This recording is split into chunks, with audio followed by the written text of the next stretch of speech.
Quantas pessoas não trabalharam aqui, quantas pessoas não se conheceram, quantos casais não se conheceram aqui. Havia qualquer coisa acerca da Famel e da motorizada que me motivava. Isto faz parte da história de Portugal e acho que o objetivo é realmente não se perder isto.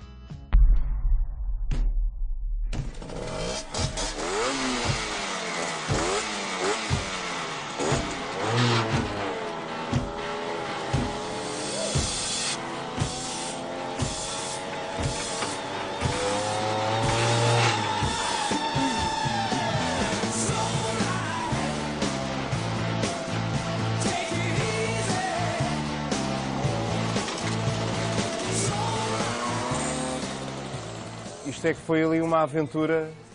Os senhores todos em comum têm, além do facto de possuírem estas motos, a Famel hoje em dia para vocês é... Isto é uma coisa que mexe porque foram muitos anos. As motorizadas fizeram parte da nossa vida, do país, e o país andava todo motorizado e nós vivíamos à custa disso e o país também. Quantas pessoas trabalharam aqui? 625, mais ou menos. E agora olhar para este edifício... Quando passo aqui na estrada, isto mexe comigo. O senhor fazia o quê aqui? Eu estive mecânico de assistência nas reparações. Havia algum modelo que gostassem mais de fabricar do que outro? A XF17 foi a máquina que foi lançada na década de 70, foi a máquina revolucionária do mercado. Era a morte da juventude. Nos últimos anos. A morte da juventude? Sim, porque andavam muito. Andava muito, tinha pouca segurança, também andava muito. O que é que distinguia a XF17 das outras motos da Famel? A elegância e a velocidade que ela praticava, era velocidades loucas e os jovens, pronto, com aquele sangue novo, perderam-se muitas vidas por causa disso. Qual era o máximo de velocidade da XF17? Algumas passavam a 100 km/h. Cada vez mais evolução, sempre.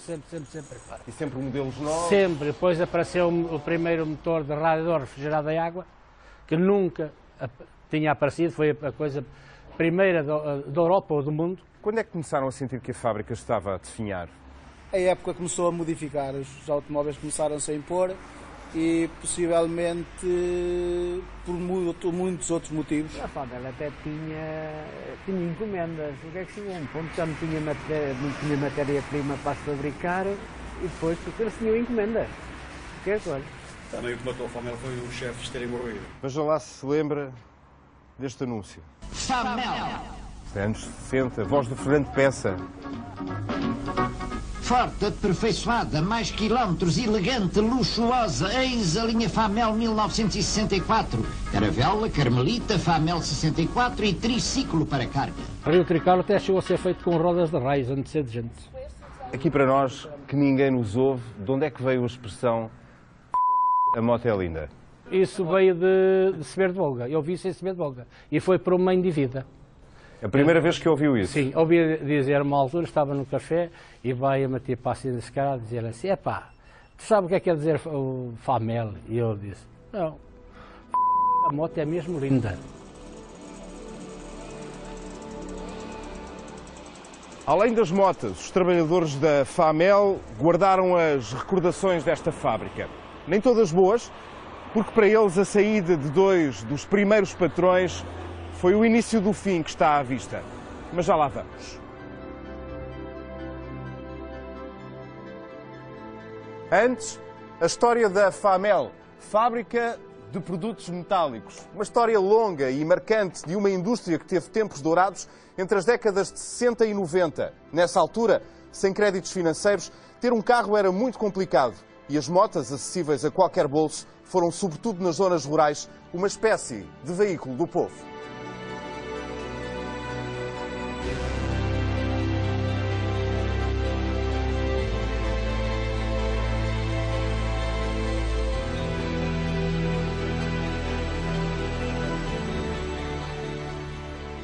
Toda a gente tinha uma e nela cabiam o pai, a mãe, os filhos e, se fosse preciso, ainda cabia mais qualquer coisa. Daí as fábricas de bicicletas em Portugal terem há 50, 60 anos começado a produzir motorizadas como esta, que geralmente eram equipadas com motores importados vindos da Alemanha. Aqui nesta região, entre Águeda e Aveiro, surgiram dezenas dessas fábricas. A Famel, ao lado da Casal, foi uma das maiores e produziu modelos míticos como esta XF21 ou a conhecida XF17. Já as vimos nesta reportagem, podíamos passar o resto do tempo a falar sobre elas, mas vamos olhar para o estado de ruína absoluta a que esta fábrica chegou.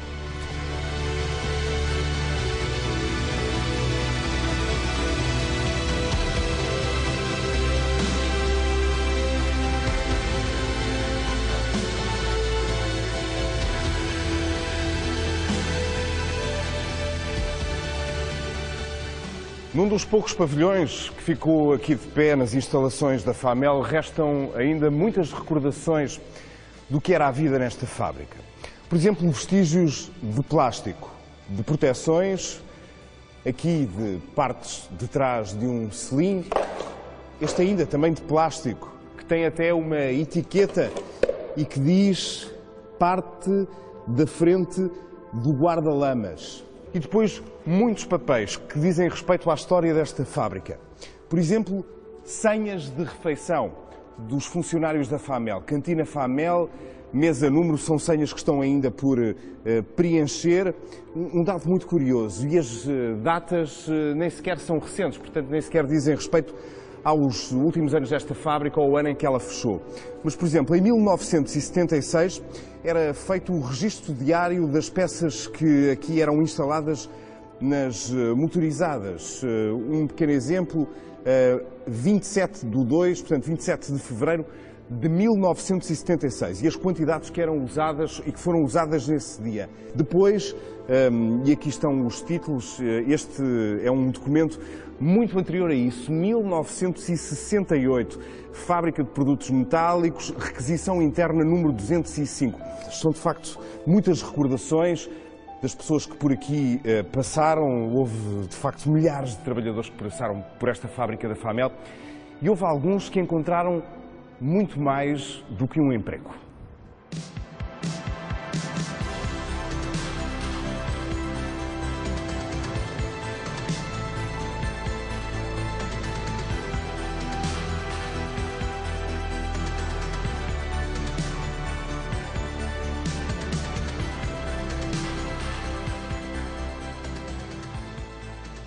Dona Zulmira, Sr. Aristides, antigos trabalhadores da Famel, já não vinham aqui há muito tempo? Eu nunca mais cá vim. Ela nunca mais cá entrou. Eu vim cá só uma vez, desde que saí daqui nunca. Trabalhei 20 anos na pintura. Trabalhavam os dois na pintura? Sim, sim. E conheceram-se na pintura? Sim. E depois começaram a namorar na pintura? Namorámos, casámos-nos e temos uma filha. Mas como é que nasceu esse namoro? Conte-nos lá, Dona Zulmira. As conversas, e ele era muito atrevidão. Nem que dissesse. Esta era a mulher mais linda aqui da frente. Ele demorou muito tempo a conquistar-me. Andava todo impecável. Quando saía, não saía ninguém. Mas custou-me um bocadinho a devorá-la, mas depois ela lá foi. Tudo punha os olhos nela e eu tinha bem beijo aos outros. Mas... Pois era. Era? Tinha muito. E eu até era novita, mas sabia. E trabalhavam os dois na secção de pintura. O que é que faziam exatamente? Ele pintava as motorizadas. Pintava 80 motorizadas por dia. 80? Fora os guarda-lamas para depois estarem em armazém de postos, porquetas, tudo. Pediam coisas individuais. Para depois venderem aos clientes que vinham procurar aquelas peças. Mas 80... E a Dona Zulmira? Traçava, que era com tiralinhas, umas réguas, umas coisinhas. No fundo, aqueles acabamentos de pintura. Pois. Sr. Aristides, em que ano é que saiu da fábrica? Eu saí uns 3, 4 meses antes disto fechar. A Famel fechou há 15 anos, portanto, e em 15 anos, enfim, foi uma destruição. Ficou numa completa ruína. Eu nem olho para aqui quando é que passo. A palavra não custa muito passar aqui. O Sr. Aristides, agora com 70 anos, saiu 4 meses antes destas portas fecharem. Quando para aqui veio, já sabia o que isto era, porque o pai e o irmão mais velho já aqui trabalhavam. Depois começou a namorar com a Dona Zulmira, colega aqui na fábrica, até casarem. Certamente que juntos deram muitas voltinhas na velha Famel. Vem dar uma voltinha na minha Famel. E deixa de pensar no tal Vilela, em que tem carro e barco à vela. O pai tem, a mãe também, que é tão sempre a preceito. Cá para mim no meu conceito, se é tão e tem que ter algum defeito. António, quando surgiu a canção Lambreta, no imaginário, nas imagens que essa canção nos traz à cabeça, cabia uma Famel? Eu acho que se calhar até se adequava mais à realidade portuguesa, não é? Já que é uma moto nossa e seguramente que muitas histórias aconteceram em cima de uma Famel. O meu pai tinha uma Famel Zundap Periquito, que era um dos modelos que a Famel produzia. Um dos modelos antigos. Eu imagino que a Periquito fosse antigo. Uma moto até dos anos 60. Temos aqui uma imagem, olha. Uma amarelinha, Famel Periquito. E agora, no meio deste cenário, a cantar esta música com a letra ligeiramente modificada, o que dizer deste sítio de onde já saíram estas motas todas e que agora está assim? Já viste, é um bocado estranho. Dá alguma pena, não é? Ver como as coisas estão assim. Tem um lado romântico, mas ao mesmo tempo um lado assim de alguma tristeza. Quantas pessoas não trabalharam aqui, quantas pessoas não se conheceram, quantos casais não se conheceram aqui nesta fábrica e não se casaram, quantas motas não saíram daqui. Os antigos trabalhadores queixam-se de que houve responsabilidades na gestão da Famel para que a fábrica chegasse onde chegou. Mas não seria esse o desfecho inevitável? Afinal, nos anos 90, o panorama do mercado mudou por completo.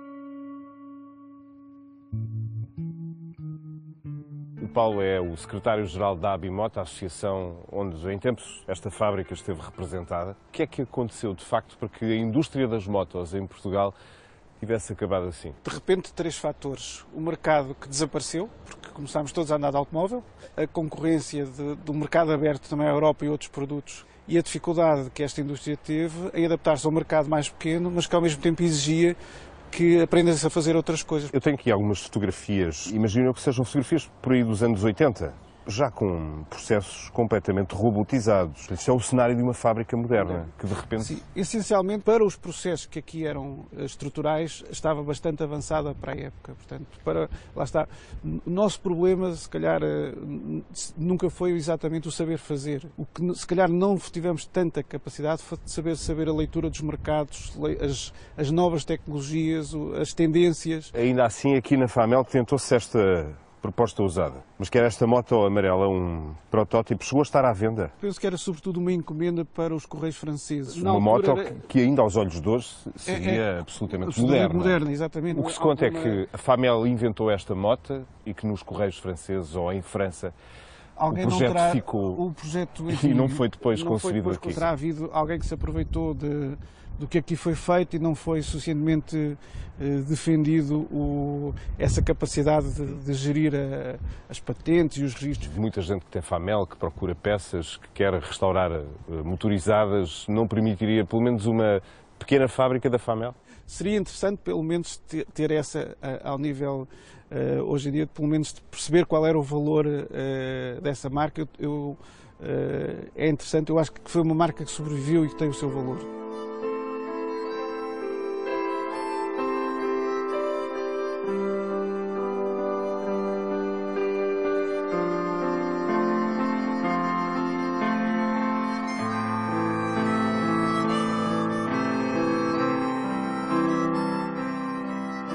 Terá então havido um conjunto de circunstâncias que atiraram a Famel para o abismo.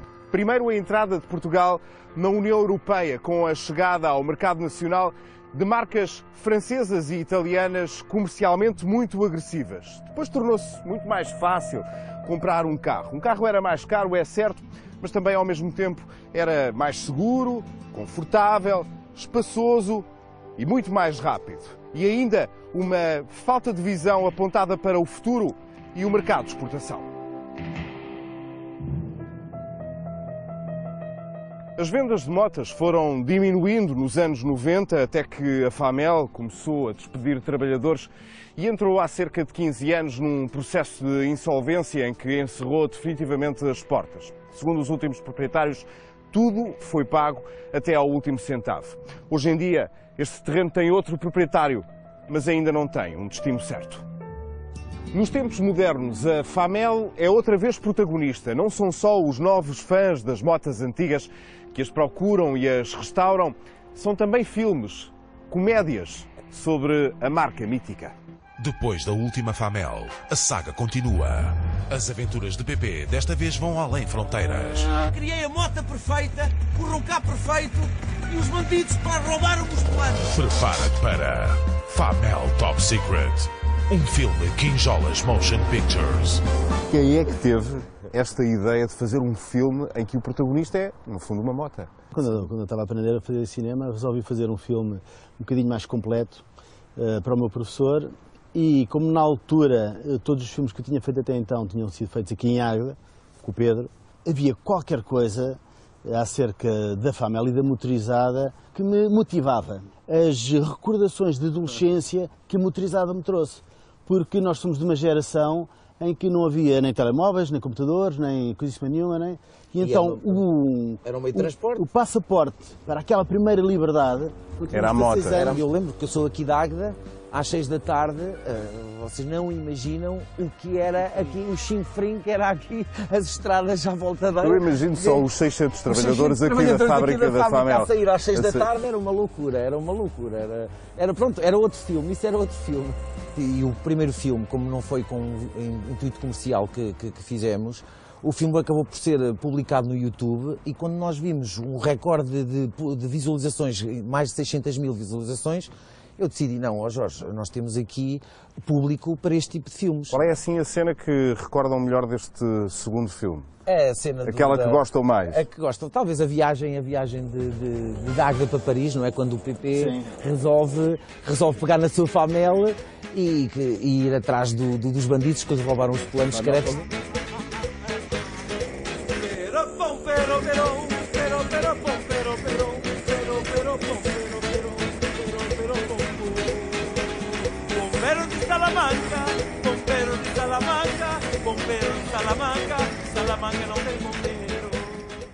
Costuma dizer-se não há duas sem três. Haverá uma trilogia deste filme, FAMEL, a última FAMEL, depois FAMEL Top Secret.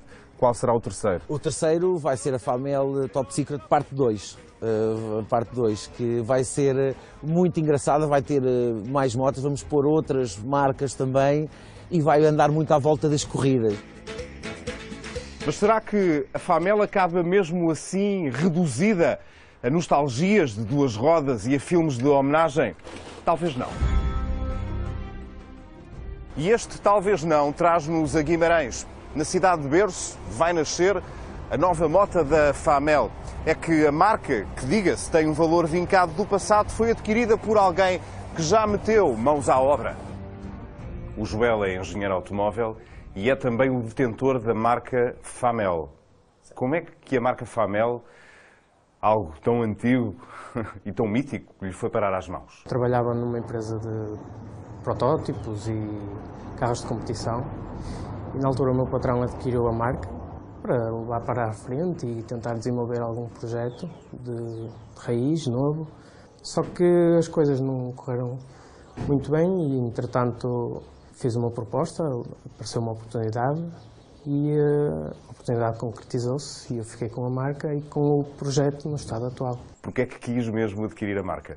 Há aquele intuito de reavivar a memória das pessoas e tentar com que a coisa não se perca em Portugal, porque acho que é um dos símbolos portugueses a nível automotivo e a nível de construção de veículos.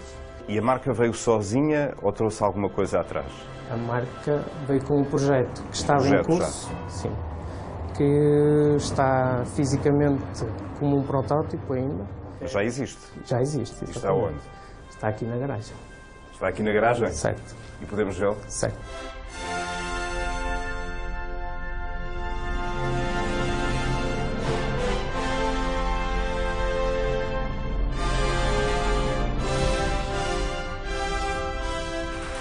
Tem um ar moderno, pelo menos. Tem um ar moderno. Mas para já não passa de um protótipo. Que moto é esta? O protótipo, neste momento, encontra-se com uma base de um motor 125, mas nunca se sabe, pode levar a outro tipo de motorizações. Nestes tempos que se fala muito do elétrico, poderá ser também uma possibilidade. Quando é que este protótipo vai estar completamente pronto? Não sei, sinceramente, isto faz parte da história de Portugal e acho que o topo, o objetivo, é realmente não se perder isto.